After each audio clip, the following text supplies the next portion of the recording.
it's Emma. Welcome back to my channel and welcome back to my bedroom, because as you can see I am now back from backpacking. So one of the biggest topics that I get asked about as a solo female traveller is safety. How safe do I feel? How do I do this as a solo female? So if you guys haven't been following the journey, I will quickly recap. In February of this year, I flew out to Colombia all by myself. I backpacked around Colombia and then I decided to go up Central America. So Panama, Costa Rica, Nicaragua, Honduras, El Salvador, Guatemala, Belize and Mexico. It was the time of my life. Like, I can't even put into words how amazing it was. It was just literally everything that I could have asked for and more. I remember before I set off, every single person that I told I was going to Colombia, they were just horrified and they were telling me all these things about how unsafe it is. By the way, these were all people who've never been to Colombia, who've never backpacked or travelled before. So that's my first tip before getting into the actual tips, is when it comes to going travelling, if you really want to go travelling, a big tip is not to listen to people. A lot of the time it is just friends and family looking out for you, or they think they're looking out for you and trying to keep you safe, but you just can't listen to them and let them stop you from doing this, because I promise you travelling will be the best experience of your life. So let's go ahead and get into my safety tips as a solo female traveller backpacking South and Central America. So in Colombia there is a local phrase about safety which you might come across, you might hear, and that is no dar papaya. No dar papaya literally means don't give papaya, but it is actually an idiom, so it has a separate meaning. Idioms are phrases that have another meaning aside from their literal one. Some examples in English are like, it's raining cats and dogs, or she's feeling under the weather. Things that we say which we know the meaning of besides from their literal meaning, if that makes sense. So it means, for example, don't have your valuables out on show, don't do any kind of things that would put you in a dangerous situation where people have the chance to take advantage of you. So how to avoid giving papaya, I always recommend keeping your belongings really close to you. My number one thing that I recommend you guys get to take travelling is a bum bag. So this is mine and it looks pretty ruined now because it's actually survived. Somehow it survived 7 months of backpacking. I literally got this on my first day in Bangkok in H&M. And although it's not a fashion statement, it is completely worth it because I've never had, touch wood, anything stolen, and this bag has always kept my things close to me and kept them out of sight. Like when I was in Colombia, there were times where I felt really safe and like I was really used to it, but I had to remind myself not to get complacent and not to start walking around with my phone out, or, you know, start doing things because I feel a bit more laid back and then put myself in a situation where something bad can happen to me. My second tip is do not, please do not carry all of your money and all of your bank cards out with you at once. I've seen people lose all their money and all their bank cards. So what I always do about money while I'm travelling, I take 3 cards with me. The first one is my Revolut, which is my go-to card for travelling. I'll put a link in the description box if you guys want to find out more about Revolut and if you want to join. My second card that I always take with me is my Monzo card, which is another online bank. Online banks are really good for travelling because if anything does happen, you can get in contact with them really easily because they are online banks. You can get new cards posted out to you wherever you are in the world, which I saw some of my friends do. And then the third card that I will take is a credit card, which is literally just for emergency situations. So what I recommend doing is when you're going out and about, take with you in your bag only 1 bank card, which please don't take the bank card which has all of your money in. If you're going travelling, I don't recommend having all of your money, all of your savings in one bank account. I recommend splitting it into different bank accounts or different saving pots, just so that all your money isn't together in one place. So I would recommend taking just 1 bank card and a small amount of cash. The rest of my cash and the rest of my cards I would leave locked up in the hostel. My next safety tip, this might seem a bit of an obvious one, but sometimes people do forget about it, or they do think it's unnecessary, they don't need it, and that is travel insurance. You will never know what could happen while traveling. You guys saw that on my trip with what happened to me in Panama. Literally anything unexpected can happen. And that brings me to the partners of today's video, Safetywing. So Safetywing are a travel insurance provider who are directed towards and designed for long-term travellers, digital nomads, backpackers. The main point which I love about Safetywing, and I think is so useful and makes it so different to any other insurance, is that everything can be done online, and it can also be done at the last minute. Some people even buy their insurance while they're on the plane, because there's no complicated forms, there's no pre-approval. It is a very quick and easy, simple sign-up process, and as I said, you can do it whenever you want, even if you're on the plane. Safetywing insurance is also very flexible, which is really helpful if you are traveling long term and you don't know exactly what your plans are.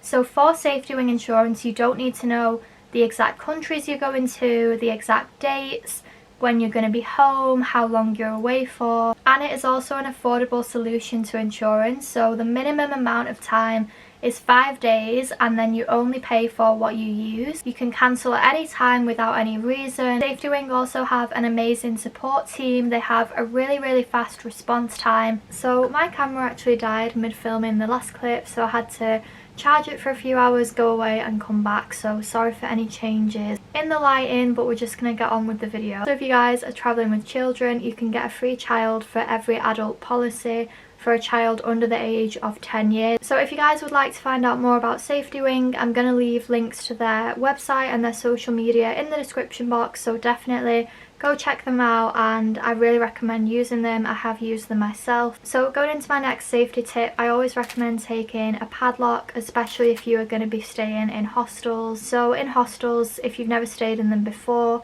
the majority of hostels, if they're good ones, will provide lockers for you to put your things in, but normally they don't provide you with padlocks unless it's quite a fancy or very modern hostel, so usually you will need to have your own padlock. I recommend the little combination padlocks like this, because if you take like a traditional padlock where you need a key, obviously you could always lose the key, but you're less likely to forget the number for a combination one. So the next one probably seems like an obvious one, but don't put yourself in situations that can be dangerous. Unfortunately, as women especially, we do have to be a bit more cautious and a bit more aware of our surroundings, which is not fair, but I'm not going to go into a raging feminist debate right now.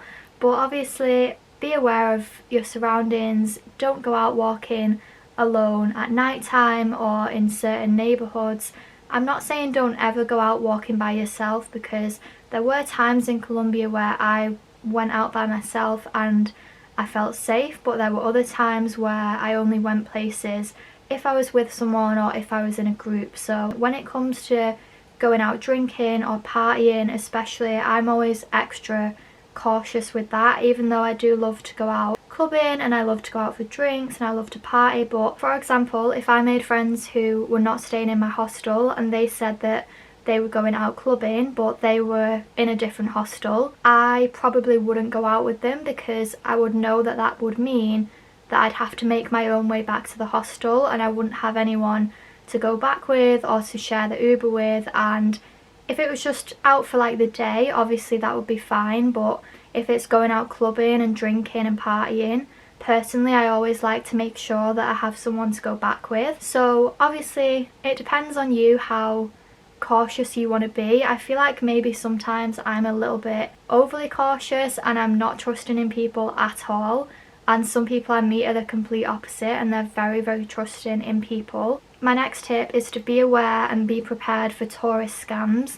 Unfortunately, there are a lot of scams going around which are targeted at backpackers, at travellers, at tourists, and some of them are really clever, so you wouldn't necessarily know that you are being scammed, especially if you are someone who is a little bit more gullible or who is more trusting in people. Maybe you wouldn't suspect that it's a scam. For example, at the minute, or at least while I was travelling, there was quite a big scam going around in Costa Rica. So basically in this particular scam, people were arriving at a bus station and a taxi driver approaches them and says, "Where are you going to?" So they tell him the name of the town, and then the taxi driver starts panicking and saying, "Oh my god, you've just missed that bus, it's literally left right now, 5 minutes ago, come with me and we'll go after it and I'll drop you off at the nearest bus stop where it stopped." So then they're panicking, thinking they've missed the bus, they're not going to get another bus. The driver's saying there's no more buses, so they get in the taxi with him and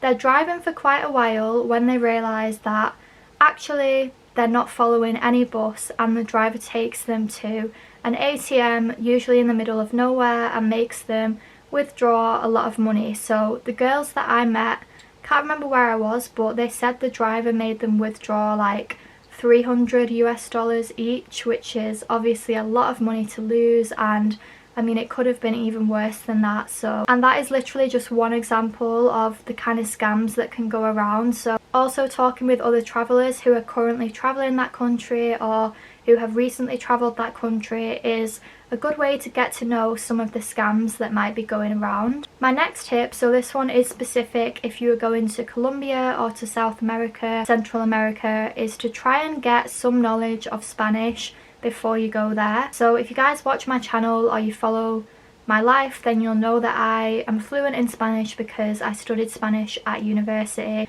It is gonna help you a lot if you know even the basics of Spanish, but also aside from the safety perspective, I do just think it's really polite to learn the basics, even if it's just having a simple conversation. My next tip, when you're traveling between places, always try and be aware of where you're going.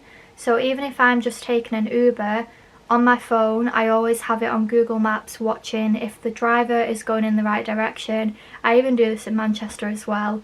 I think it's just really smart, obviously, to be aware of your surroundings, and especially if it's somewhere you don't know, just get it up on the map and follow where you're going and see if you're heading in the right direction. Also, say for example, if you are travelling on buses or trains, try to be aware of where you're heading to, of which way you need to go, which bus you need to take, because that's going to help you stay safe if you seem like you know where you're going. And that leads me on to my next tip, which is always try to appear confident. Even if you're not confident, just fake it till you make it. And I don't mean confident in terms of making friends, although that's true as well. I mean try to appear confident when you're out and about by yourself, because if you're walking around, say for example with your phone in your hand looking on Google Maps for directions, you're looking stressed and lost, that's going to make you a target to someone. And I think it's much smarter to just try and appear calm. Even if you don't know where you're going, don't let people know that, or don't let people be able to see that. My next tip is to always carry some cash with you, even if it's just quite a small amount. Don't get caught out without any cash. This did happen to me. So basically I got onto a bus and it ended up being the wrong bus. Once again, if I didn't speak Spanish, I wouldn't have known what was going on. But basically about 1 hour into the bus ride, comes to check the tickets, and he looks at my ticket and he's saying, "This is the wrong bus, it's a different company, you're not allowed to be on this bus." And he was literally going to throw me off at the side of the road in the middle of nowhere in Colombia. He wanted me to buy a new ticket, but I didn't have any cash on me because I'd recently ran out of cash, and I was going to go to the ATM when I got to the next destination because obviously I'd already bought my ticket online. I thought I didn't need any cash, so I literally had to beg the couple behind me. I have also heard of a lot of people, for example at border crossings, not having any cash and they want you to pay in cash only. And if you are travelling in Central America, then US dollars are king and you can pretty much use them everywhere, sometimes even in place of the local currency. They will usually accept it. So I always think it's a good idea to have some US dollars as well if you can. And then my final safety tip is to always stay within backpacker, tourist, traveller neighbourhoods, and be aware of the neighbourhoods that you should not be ending up in. If you want to know this information, you can just ask locals, you can ask at your hostel reception, because at the end of the day, this is Colombia, this is South America. If you accidentally walk into a neighbourhood that you shouldn't be in, as a gringo, as a tourist, as a traveller, you are putting yourself in a dangerous situation, so I think it's better to be aware of any no-go neighbourhoods, because there are some of them even in very touristy cities. So I think that's all my tips for staying safe as a solo female traveller in Colombia. To be honest, I probably could give you even more tips, but I tried to narrow it down to the absolute essential, most important ones. But if you do have any more questions, or if you do want any more advice, feel free to comment below or just message me on my Instagram. If you guys enjoyed the video and found it helpful, please give it a thumbs up. Thank you so much to Safetywing for partnering with me on this video. As I said, I will link below their website and all their insurance information, so definitely go check it out. If you're not already subscribed, I would love for you to do so, and I will see you all in a video soon. Bye!